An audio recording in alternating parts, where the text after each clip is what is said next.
वो कौन सी गलतियां हैं जिसको बार बार लोग दोहराते हैं, उन गलतियों से कैसे बचा जाए जब आप प्रॉपर्टी खरीद रहे हैं, किसी भी बनाए बनाए घर में निवेश कर रहे हैं, या फिर आप कोई लैंड खरीदने जा रहे हैं, तो उसमें आपकी एक्सपर्ट एडवाइजरी क्या कहती है? देखिए नेहा जी, सबसे पहली बात तो ये कि अक्सर देखा जाता है कि लोग अपनी लाइफ टाइम की पूंजी, जैसे अभी आप कह रहे हैं कि लाइफ टाइम की जितनी भी सेविंग्स है वो ख़ास करके अपने घर में लगाते हैं, और उम्मीद ये रहती है कि उसको जो एटलीस्ट जिस तरीके से वो एक्सपेक्ट करते हैं, जिस तरीके से वो सपना देखते हैं, उस तरीके से मिलना चाहिए।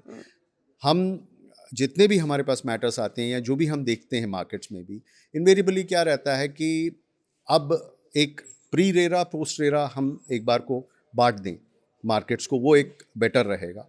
प्लस एक देखिए, रेरा एप्लीकेबल है प्राइमरी मार्केट्स में, यानी कि जहां बिल्डर अपना फ्लैट बेच रहा हो, सरल शब्दों में कहा जाए।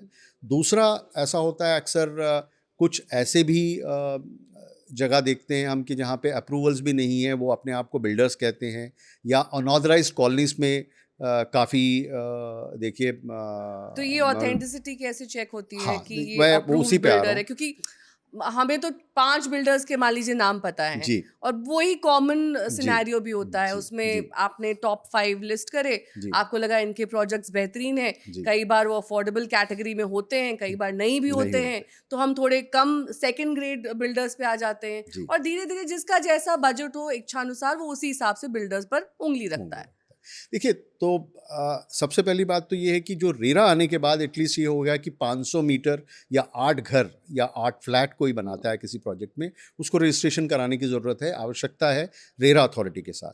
तो वो इतना छोटा एक साइज़ है 500 स्क्वायर मीटर का। कोई भी बिल्डर अपने आप को कहे, ऑफ कोर्स दिल्ली में जाके कहें तो आप बिल्डर फ्लोर्स की बात करें, वहाँ हम डिफरेंट पैरामीटर्स रखेंगे, बट हाँ अक्सर बाकी पैन इंडिया देखेंगे तो 500 स्क्वायर मीटर काफ़ी छोटा एरिया छोटा होता एरिया है, होता है। और जनरली रजिस्ट्रेशन एक उसकी बात कह सकते हैं आप कि आपको अप्रूवल्स और रजिस्ट्रेशन लेनी है, तो वहाँ आपको एक एटलीस्ट एक फोरम मिल जाता है जहाँ आप देख सकेंगे।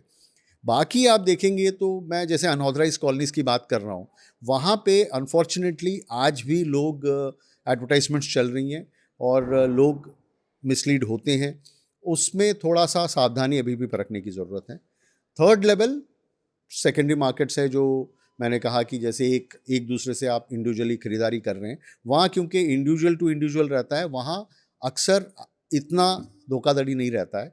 जो भी आप बात कर रहे हैं, आम आदमी को ब्रॉडली इफेक्ट होने वाला बिल्डर से ये आप परचेज ही है। पोस्ट रेरा पोस्ट रेरा की बात कर और रहा हूँ। प्री रेरा सिनेरियो क्या देखिए, था? प्री रेरा अब ऑलमोस्ट धीरे धीरे इरेलेवेंट होता रहा है, इररिलेवेंट हो गया क्योंकि है। वो स्टक प्रोजेक्ट्स है, लोग सफ़र कर रहे हैं, अभी भी कुछ सफ़र कर रहे हैं, कुछ स्टक प्रोजेक्ट्स हैं, लेकिन 7-8 साल में काफ़ी रिफाइनमेंट देखेंगे आप रेरा आने के बाद।